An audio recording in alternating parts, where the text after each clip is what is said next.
The great hall of the Galactic Concord stretched for nearly a mile. Its ceiling rose so high that clouds formed beneath the glass dome. Floating platforms held the representatives of 42 species, each one older and more powerful than humanity. They looked down at the single human woman standing on the floor below. Ambassador Elena Vasquez kept her back straight. She had served humanity for 30 years. She had smiled at creatures who saw her as little more than an animal. She had bowed to beings who thought humans were useful only for war and labor. Today, she would not bow. The chief arbiter of the Concord was a Kethari, a tall being with silver skin and 4 arms. His voice echoed through the hall like thunder. The matter before us is simple. Human genetic material has spread beyond acceptable limits. Their adaptive DNA corrupts the pure bloodlines of our member species. This contamination must end. Elena stepped forward. May I speak in defense of my people? The arbiter waved one of his hands. You may speak, but the evidence is clear. Elena looked up at the floating platforms. She saw the Alori, gentle beings with wings of light, who had always treated humans with kindness. She saw the Velthari, massive reptilian creatures who had used human soldiers as cannon fodder in their wars for 200 years. She saw dozens of other species, some friendly, most indifferent, a few openly hostile. 300 years ago, you found us, Elena began. We were just reaching beyond our own solar system. You offered us a place in your Concord. We accepted with joy. We thought we had found a family among the stars. She paused. The hall was silent. For 3 centuries we have served. We have fought your wars. We have built your stations. We have entertained you and cleaned your ships and died in your mines. We asked only to be treated as equals. You refused, and now you call us contamination. The Velthari representative laughed. It was an ugly sound. The human speaks of equality, but look at them. They breed with anything. They change and adapt like viruses.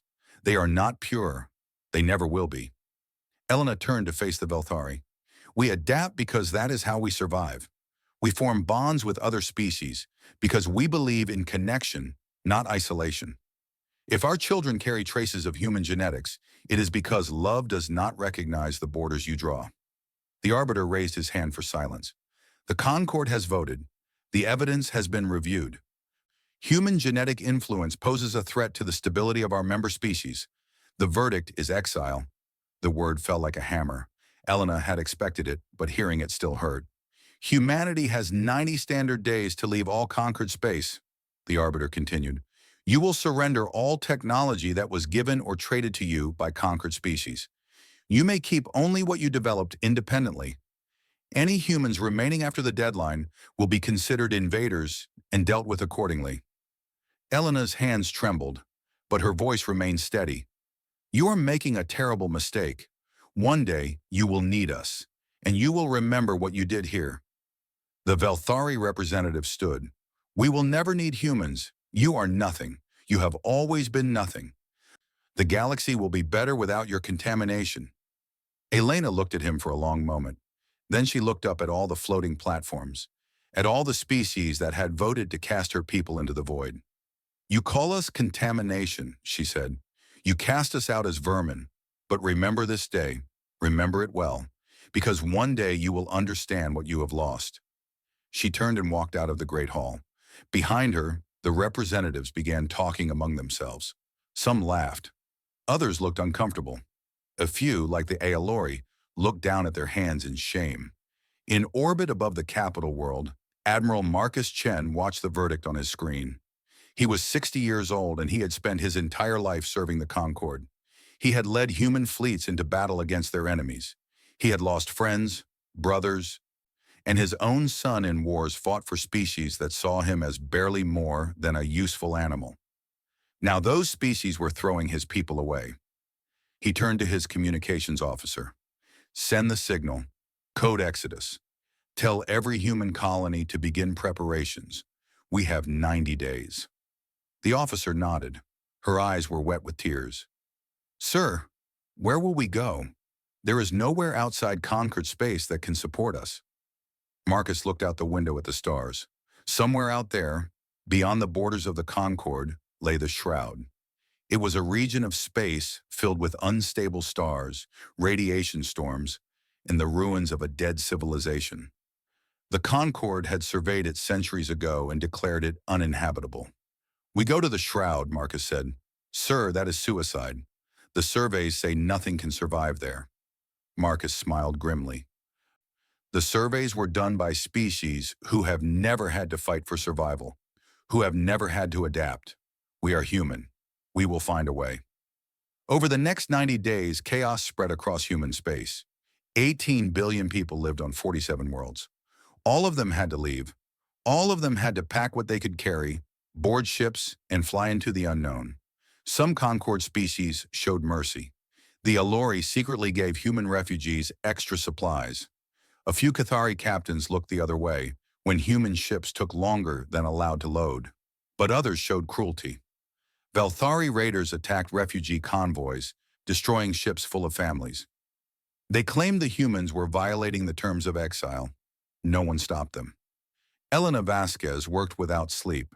She coordinated the evacuation from a small ship at the edge of human space. Every hour brought new reports of deaths, of ships lost, of families separated. She kept working. There was nothing else to do. On the 89th day, Admiral Chen led the rear guard of the refugee fleet. His ships protected the slowest transports, the ones carrying the elderly and the sick. A Velthari battle group appeared on their sensors. "Admiral," his tactical officer reported, "they are moving to intercept the transports." Marcus looked at his fleet. 12 old warships against 30 Velthari cruisers. The math was simple. The math was death. "Signal the fleet," he said. "All ships form a defensive line. We hold them here until the transports cross the border. Sir, we cannot win this fight. We do not need to win. We need to buy time." The battle lasted 6 hours. One by one, the human warships fell, but they held the line. Every Velthari cruiser that tried to break through was met with human guns, human missiles, human fury. When the last transport crossed into the shroud, only Admiral Chen's flagship remained. The ship was burning. Most of the crew was dead. Marcus sat in his command chair, blood running down his face from a wound on his forehead. His daughter's voice came through the communication system. Commander Kai Chen was aboard one of the transports. "Father, please, come with us. There is still time." Marcus looked at his sensors. The Velthari were regrouping for a final attack. If he ran, they would follow. They would pursue the transports into the shroud. "I am sorry, little one," he said. "Tell our people to be strong. Tell them to build something beautiful. And tell them to never forget what was done to us today." He cut the communication and turned his burning ship toward the Velthari fleet. The explosion lit up the border like a new star. Every human in the refugee fleet saw it. They knew what it meant. In the silence that followed, someone on one of the transports began to sing. It was an old song from Earth, a song about hope and new beginnings. Another voice joined, then another. The song spread from ship to ship, from transport to transport, until 18 billion voices carried the melody into the darkness of the shroud. They had been cast out, they had been forsaken, but they were still alive, and they would find a way. The shroud was everything the Concorde surveys had promised. It was hell. Radiation storms swept through the fleet without warning. Unstable stars flared and died, sending waves of deadly energy across light years. Gravity wells appeared where none should exist, pulling ships off course and crushing them into nothing. In the first month alone, humanity lost more than 2 billion souls. Commander Kai Chen stood on the bridge of the transport ship Hope's Light. She was 32 years old. Yesterday, she had been a naval officer with a promising career. Today, she was the leader of the largest refugee fleet in galactic history. Her father's last words echoed in her mind every night. Build something beautiful. Never forget. She had not slept in 4 days. Around her, exhausted officers worked at their stations, trying to map safe paths through the chaos. Every route they found closed within hours. The shroud did not want them here. "Commander," called her science officer, a young woman named Dr. Yuki Tanaka. "I need to show you something." Kai walked to the science station. Dr. Tanaka had been studying Concorde databases they had managed to copy before the exile. The doctor's face was pale with anger. "I found the original survey data from when the Concorde first examined the shroud. Yuki said. They lied to us. They lied to everyone. What do you mean? Yuki pointed to her screen. The shroud is dangerous, yes, but it is not uninhabitable. There are stable zones. There are planets with resources. The Conquered knew this. They classified it and told everyone the region was worthless. Kai frowned. Why would they hide that? Because of what is here. Yuki pulled up another file. The architects, an ancient species that disappeared 1,000,000 years ago. They left ruins throughout the shroud. Ruins filled with technology that makes Conquered science look like children playing with toys. If the Conquered knew about this technology, why did they not claim it? Yuki shook her head. They tried. They sent expeditions. Every single one failed. The shroud killed them. The radiation, the gravity storms, the unstable stars. Concord species could not survive long enough to study anything. Kai was quiet for a moment. Then she understood. But humans might survive. We adapt, Yuki said. It is what we do. The Concord species have lived in comfort for millions of years. They have forgotten how to struggle. We have not. Kai looked out the window at the chaos of the shroud. Ships were scattered across her view, millions of lights carrying billions of desperate people. They were dying, but they were still moving forward. Find me those stable zones, Kai ordered. We have a destination now. The journey took 3 more months. They lost another 500 million people to the shroud's dangers. But Yuki and her team mapped a path through the chaos. They learned to read the radiation patterns, to predict the gravity wells, to navigate the unstable stars. And then they found Erebus. It was not a world anyone would choose to live on. Erebus was a rogue planet, twice the size of Earth, orbiting a neutron star that pulsed with deadly radiation. Its gravity was crushing. Its atmosphere was poison. Its surface was torn by constant earthquakes and volcanic eruptions. But beneath that hostile surface, the sensors showed something incredible. Resources, metals and minerals that the Concord would kill for. And scattered across the planet, half buried in rock and ash, were the ruins of the architects. Kai ordered the fleet to take position in orbit. She gathered her senior officers and addressed them. I know what you are thinking, she said. This world is trying to kill us. Every part of it is hostile. The Concord surveys say nothing can survive here. She looked at each of them in turn. But the Concord is not here. We are, and we are going to make this hell our home. The colonization of Erebus was the hardest thing humanity had ever done.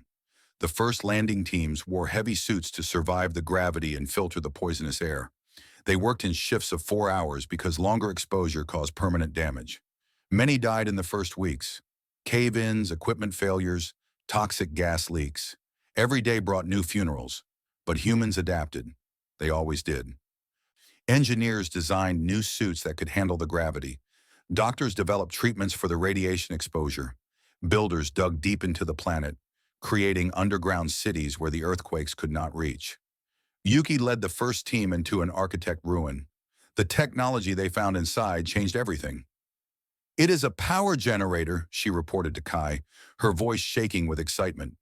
It draws energy directly from the neutron star. Commander, this single device produces more power than every human reactor we brought with us combined. Kai stared at the alien machine. It had waited here for 1,000,000 years, silent and patient, until someone came who could use it. Can we make it work? I think so. The architects left instructions. It is almost like they wanted someone to find this. Within a year, the power crisis was solved. Within 2 years, humanity had established 3 underground cities on Erebus. Within 3 years, they were expanding to other worlds in the Shroud's stable zones. Kai implemented what she called the Forge Doctrine. Every human would learn to build. Every human would learn to fight. Every human would learn to survive. They would never again depend on others for their existence. We were soft, she told her people. We accepted scraps from the Concord's table and called it plenty. We let them use us because we thought we had no choice. Never again. From now on, we forge our own path. The name spread through the refugee fleet. The Forge. It became their identity, their purpose. They were not just survivors. They were being remade in the fires of the Shroud. Yuki continued to study the architect ruins. She found laboratories, libraries, and workshops filled with wonders. The architects had mastered sciences that the conquered had never even imagined, and they had left it all behind, as if waiting for someone worthy to inherit it. Why did they leave? Kai asked one day, standing in an architect library that stretched for miles underground. Yuki shook her head. The records are incomplete, but from what I can understand, they faced something similar to what we faced. They were cast out by a greater power. They fled here, to the Shroud, and built a civilization in hiding. What happened to them? They left. Voluntarily, it seems. They had grown beyond this galaxy. They left these ruins for whoever came after. Yuki touched one of the alien walls. I think they knew someone like us would come. Someone who needed a second chance. 5 years after the exile, a child was born in the first city on Erebus. She was the daughter of Kai Chen and David Vasquez, Elena's son. They named her Hope. Kai held her daughter in the low-light nursery, deep beneath the hostile surface of their new world. Outside, radiation storms raged. Earthquakes shook the ground. The universe itself seemed to want them dead. But here, in this room, there was only warmth and life and possibility. Your grandmother spoke the last words ever heard in the Concord halls, Kai whispered to her daughter. Your grandfather gave his life so we could reach this place. You carry their strength in your blood. The baby opened her eyes and looked up at her mother.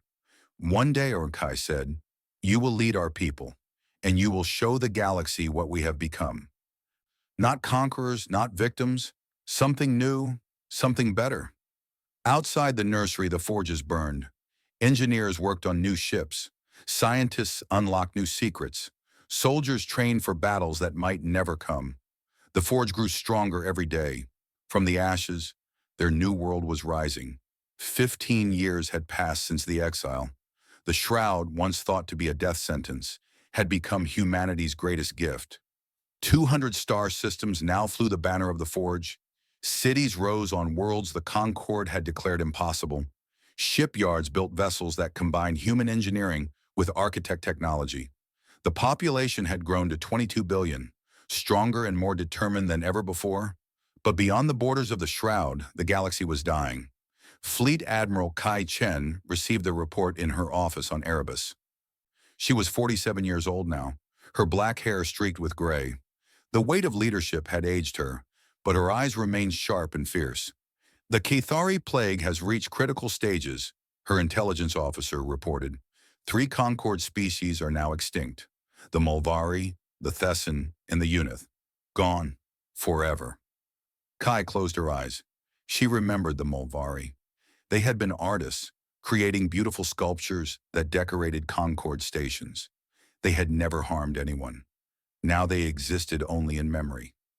What about the other affected species? 5 more are in danger. The Cathari themselves are losing millions every day. The Alori have lost 30% of their population.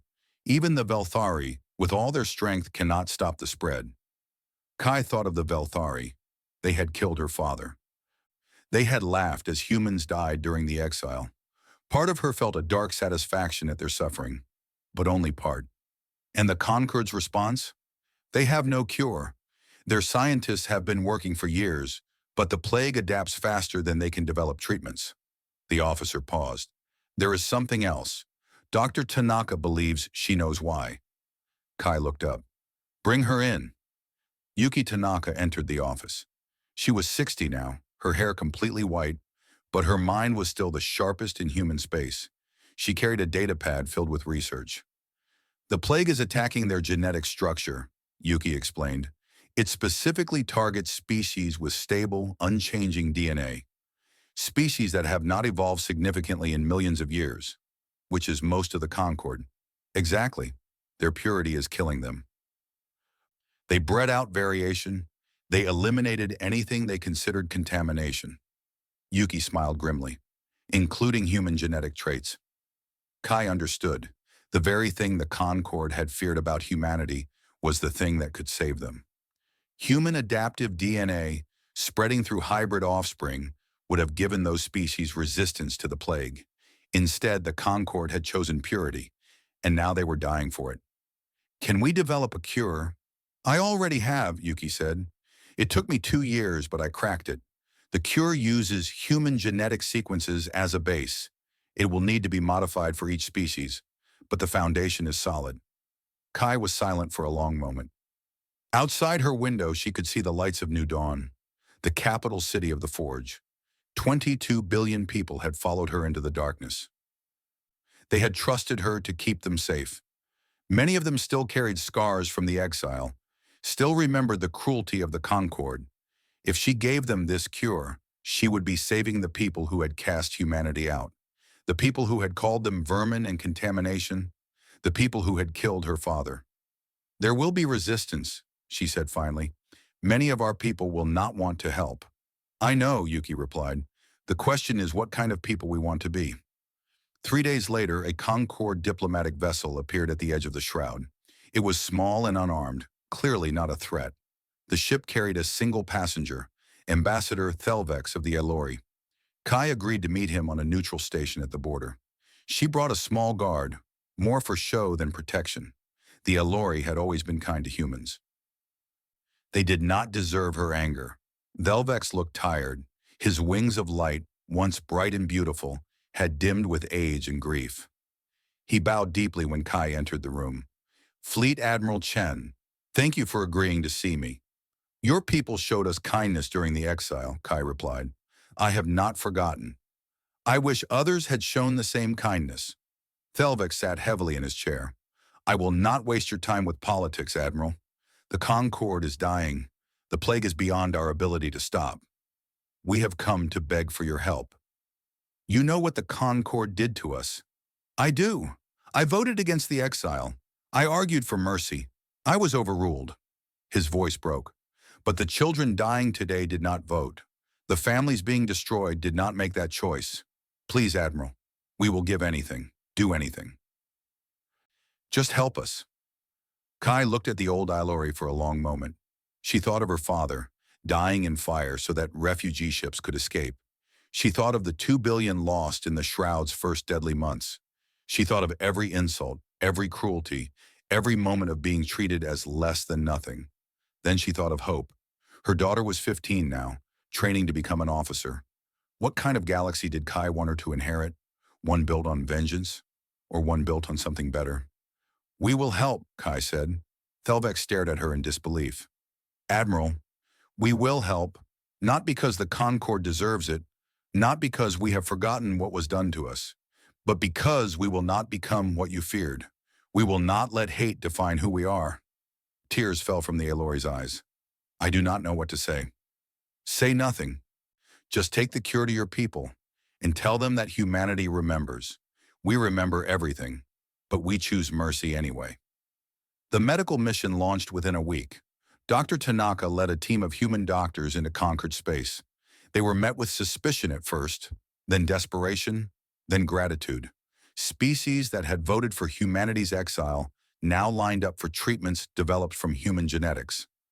Not everyone in the Forge agreed with Kai's decision. A group called the Ashen had formed in the years since the exile. They believed humanity should let the Concord die. They saw mercy as weakness, forgiveness as betrayal. Captain Hope Chen, commanding her first ship at just 15, intercepted an Ashen strike force heading toward the medical convoys. The rebels had planned to destroy the cure ships, to sabotage humanity's moment of grace. Ashen vessels, this is Captain Chen of the Forge Navy. Stand down immediately. The response came from the lead rebel ship. We know who you are, girl. Your mother has betrayed our people. She gives aid to those who would have seen us all dead.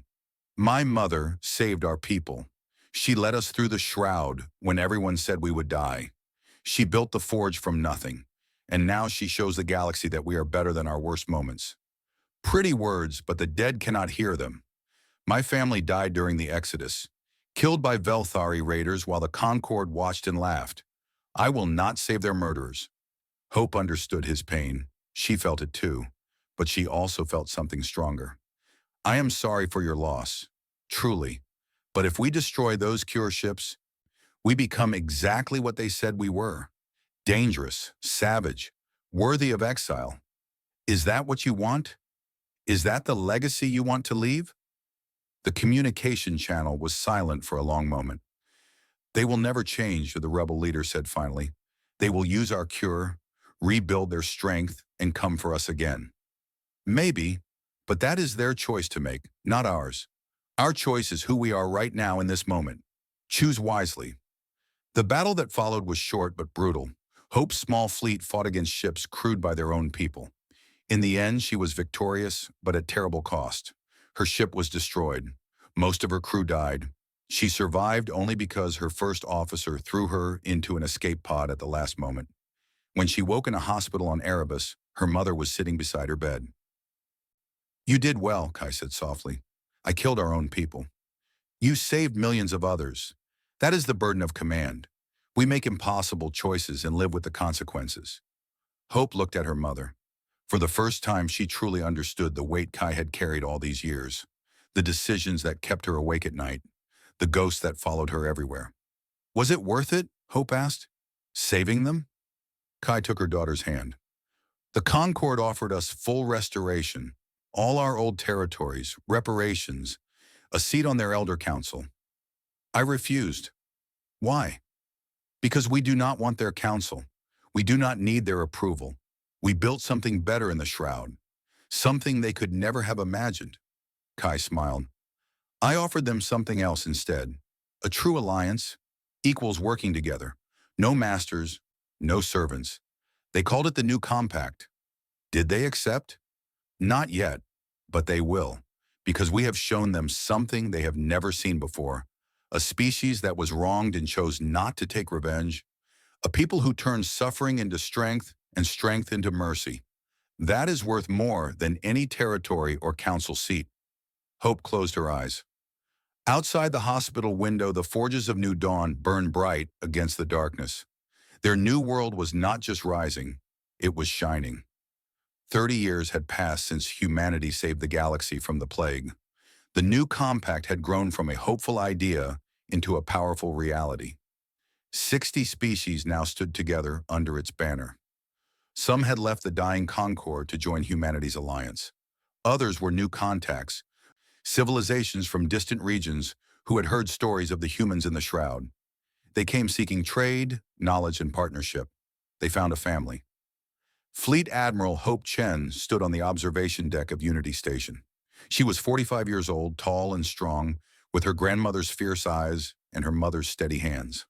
The station floated at the border between the Shroud and Old Concord space, a massive structure that served as the heart of the new compact.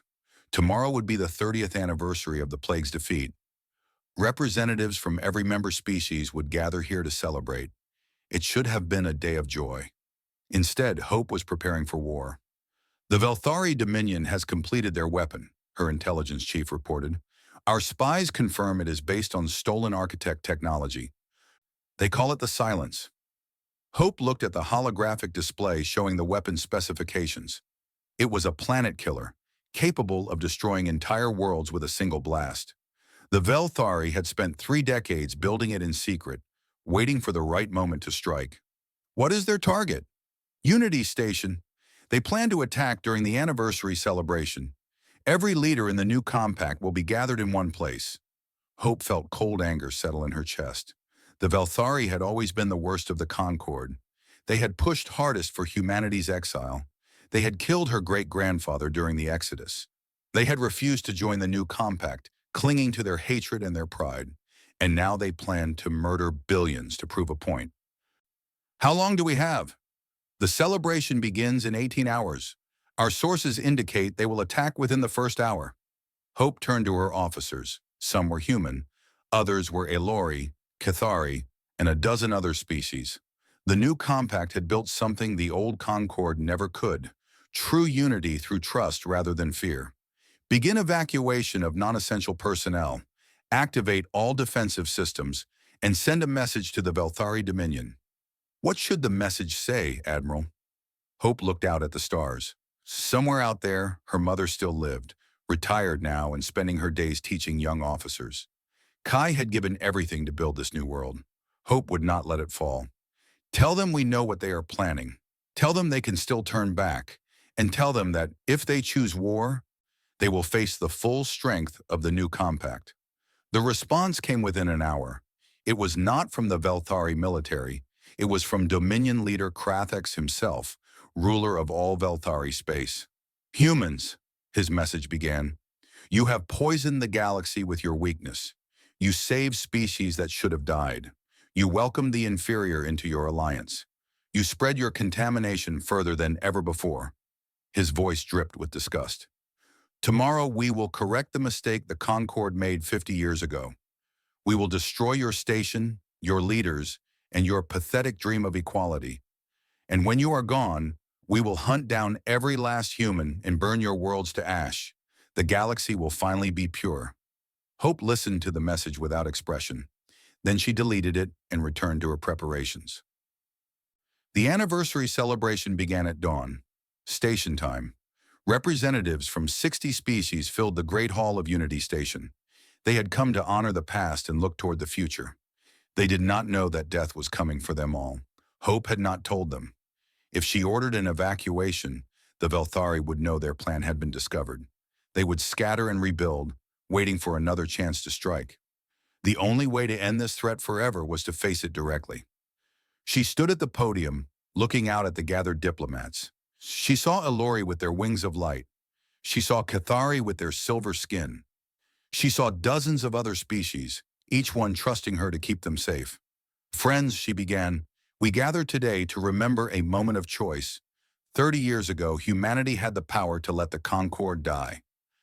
We had every reason to seek revenge. Instead, we chose mercy. We chose to build rather than destroy. As she spoke, her fleet took up defensive positions around the station. Weapons powered up, shields activated. Every human officer on Unity Station knew what was coming. They stood ready. Today we face another choice. The Velthari Dominion approaches with weapons of mass destruction. They intend to kill everyone in this hall. The crowd erupted in panic. Diplomats shouted and pushed toward the exits. Security officers struggled to maintain order. Hope raised her hand. Please, listen to me. Something in her voice cut through the chaos. The hall fell silent. I could have evacuated you.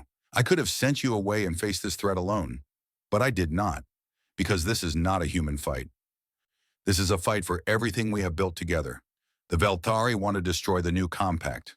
They want to prove that our alliance is weak. I say we prove them wrong. She looked at the assembled species, many of whom had fought against each other in centuries past.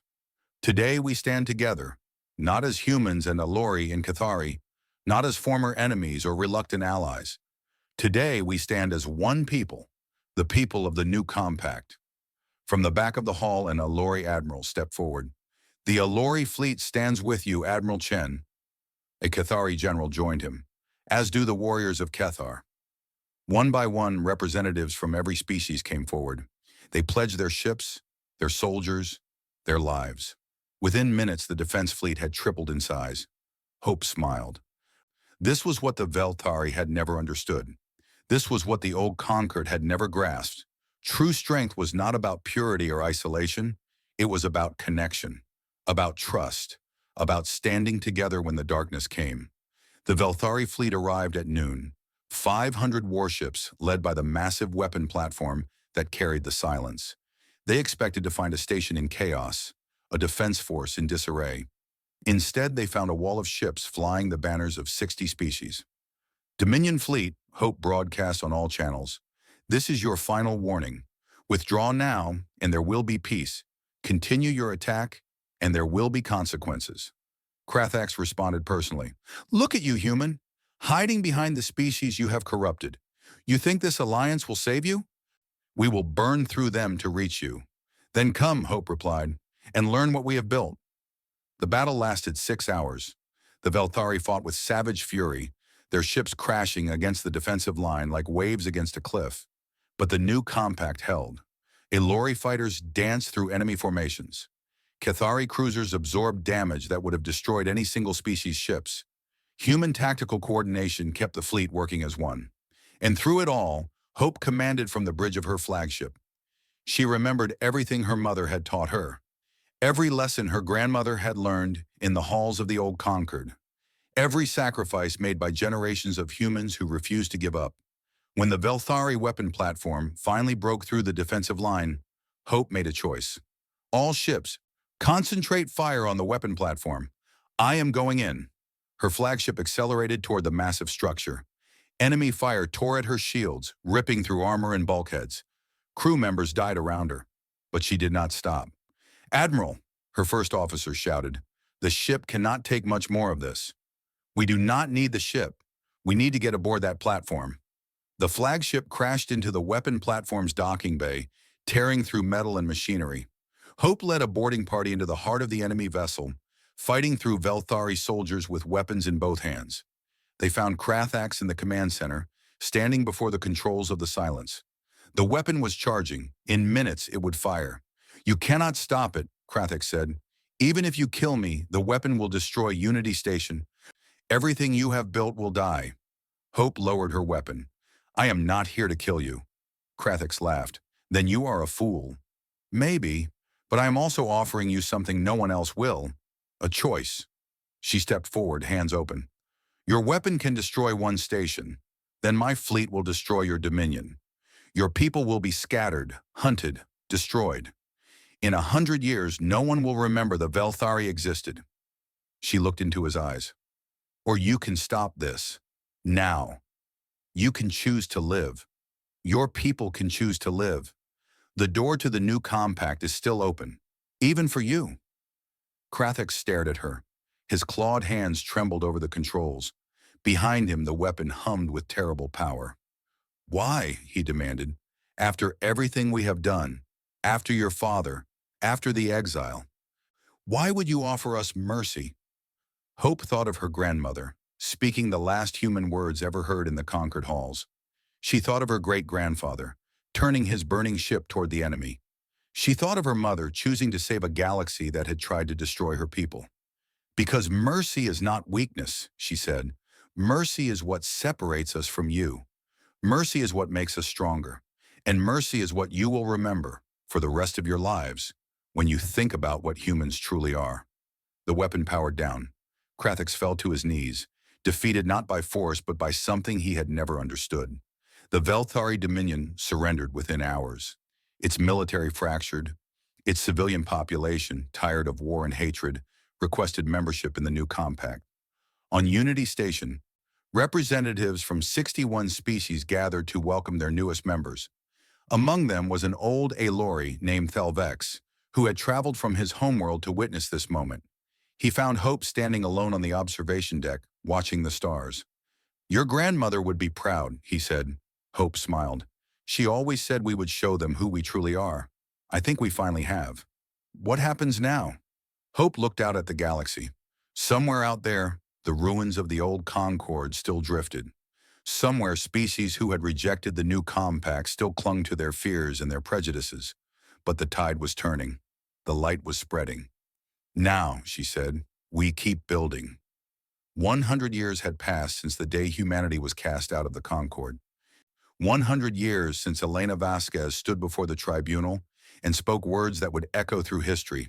100 years since Admiral Marcus Chen turned his burning ship toward the enemy and bought his people's freedom with his life. The galaxy had changed beyond recognition. The new compact now spanned 3,000 star systems.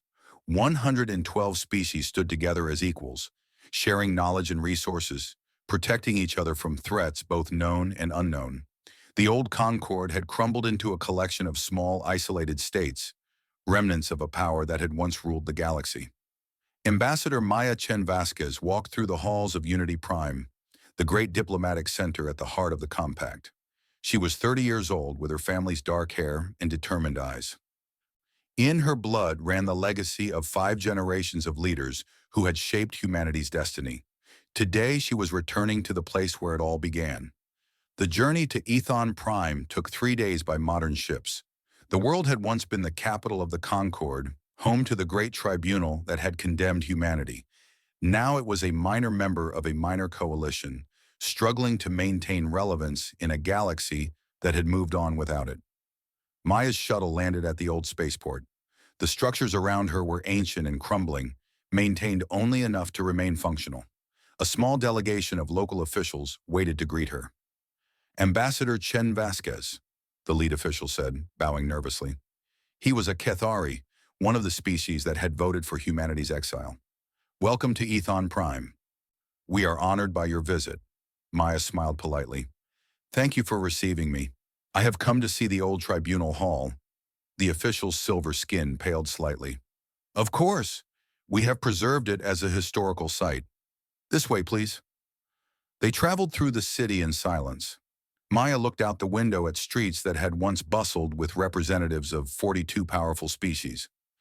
Now they were nearly empty. The buildings were old and tired. The people they passed moved with the slow shuffle of those who had lost hope. The great hall of the tribunal had been converted into a museum. Floating platforms still hung from the ceiling, but they were dark and still. The floor where Elena Vasquez had stood was marked with a simple plaque. Maya walked to the center of the hall and stopped. She closed her eyes and imagined her great-great-grandmother standing here, facing the judgment of the galaxy. She imagined the fear and the anger and the determination that must have filled Elena's heart. Your ancestor spoke well that day, the official said quietly. The records show her words clearly. She warned us. We did not listen. Maya opened her eyes. Do you know what she said at the end? She said we would remember what we lost. She was right. We lost everything.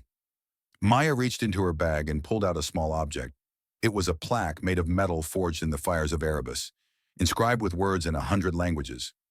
I have come to leave this here, she said, with your permission. The official looked at the plaque. His eyes widened as he read the inscription. You cast us out. We built a better world. The door remains open. Why? He asked, his voice barely a whisper. After everything we did, after everything we cost you, why would you offer this? Maya placed the plaque on the floor, next to the marker for Elena Vasquez. Because that is who we are. We were forged in the fires of exile. We were shaped by suffering we did not deserve. But we chose not to let that suffering define us. We chose to become something better. She stood and looked up at the empty platforms where judgment had once been passed. 100 years ago, you looked down at my ancestor and called her people contamination. You said we were vermin. You said the galaxy would be better without us. She turned to face the official. And now here we are. Your empire is dust. Your power is gone. And humanity stands at the center of the greatest alliance the galaxy has ever known. The official lowered his head in shame. We were fools. Yes, but we have all been fools at some point in our lives. The question is what we do after we recognize our foolishness. Maya gestured at the plaque. The door remains open. It has always been open. Every species that asks to join the new compact is welcome, regardless of their past. Even you. The official stared at her. You would accept us? After everything, we would accept anyone who is willing to stand as equals. Anyone who is willing to work together instead of ruling over others. Anyone who is willing to learn from the past instead of repeating it. She smiled, and in that smile was the warmth of generations. That is the human way. That is what we learned in the darkness of the shroud. That is what my ancestors built with their blood and tears and hope. We do not hold on to hatred. We do not nurse old wounds. We move forward. We build. We grow. And we always leave the door open behind us. 2 weeks later, Ethon Prime officially requested membership in the new compact. The vote was unanimous. Maya attended the ceremony on Unity Prime. She stood beside her grandmother, Hope Chen, now 90 years old but still sharp-eyed and strong. They watched as the representatives of Ethon Prime signed the compact charter. Your mother would have loved to see this, Hope said quietly. She worked so hard to build bridges with the old Concord worlds. I know. I think about her every day. Maya looked at her grandmother. And you? What do you feel watching this? Hope was silent for a moment. Her mind traveled back through the decades, through battles and negotiations and moments of impossible choice. She thought of her parents, of her grandmother, of the generations who had carried humanity through darkness into light. I feel proud, she said finally. Proud of what we have built, proud of who we have become. She took Maya's hand. When we were cast out, we had nothing. No home, no hope, no future. Your great-great-grandmother told the Concorde that they would remember what they lost. But I think the truth is even greater than that. What do you mean? Hope smiled. They lost the chance to shape what we became. They could have been partners in our growth. Instead, they were obstacles we had to overcome. The galaxy they ruled was built on fear and dominance. The galaxy we built is founded on trust and cooperation. They remember what they lost, but more importantly, everyone remembers what we gained. That night, there was a celebration across the new compact. 112 species raised their glasses and their voices to honor the anniversary of humanity's exile. Not as a day of mourning, but as a day of triumph. The day when everything changed. On Erebus, in the deep cities where humanity had first rebuilt itself, the forges still burned. Young engineers learned the secrets of architect technology. Young soldiers trained to defend the compact's borders. Young diplomats studied the arts of negotiation and peace. And in a small memorial garden, beneath a neutron star that pulsed with eternal light, stood a statue of 5 figures. Elena Vasquez, who had spoken truth to power. Marcus Chen, who had given his life for hope. Kai Chen, who had led her people through the darkness. Hope Chen, who had proven that mercy was the greatest strength. And Maya Chen Vasquez, who had closed the circle by offering forgiveness to those who had started it all. Beneath the statue, carved in the same metal as the plaque on Ethan Prime, was the motto of the Forge. From the ashes, we rise. From darkness, we bring light. From hatred, we build love. This is humanity. This is who we are. Visitors came from across the galaxy to see the memorial. They came to understand how a species condemned to death had become the heart of a galactic civilization. They came to learn the secrets of human resilience, human adaptability, human hope. But there was no secret. There was only choice. Every day and every moment, the choice to be better than the worst that had been done to them. The choice to build rather than destroy. The choice to open doors rather than close them. Maya returned to Unity Prime after her visit to Erebus. She stood on the observation deck, looking out at the stars. Somewhere out there, new species were discovering faster than light travel. Somewhere, ancient civilizations were emerging from isolation. Somewhere, the next challenge was waiting. But humanity would be ready. They had been forged in fire. They had been tested by exile. They had proven themselves in battle and in mercy, in struggle and in triumph. They had been cast out and forsaken. And from the ashes, they had built a new world. Not just for themselves, for everyone. The door remained open. It always would.